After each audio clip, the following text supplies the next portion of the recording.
Oh, di ba? Hinahanap niyo ako. Saan kaya si Arlo? Ayan. Hello guys! A day in my life as a call center agent. Tara, samahan niyo ako. Hoy! Ho, di ba? Nandito na naman tayo guys. By the way guys, this is our second day for this week. At alam niyo ba guys, kahapon, just a quick story, di lang kami nag-work sa company. It also help us to glow our skin. Kaya naman, kung makikita nyo ang skin natin ngayon guys, ay sobrang dambig baga dark spot.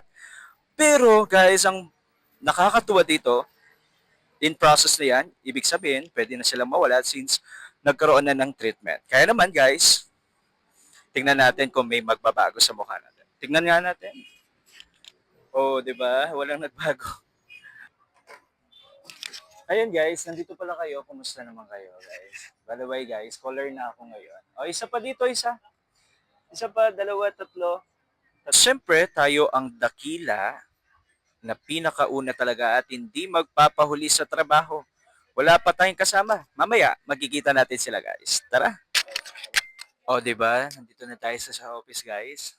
Look at see. Napakaganda. Oo. Kayo ba ay nasa office na? Tara, samahan niyo ko. Tara, tara, tara.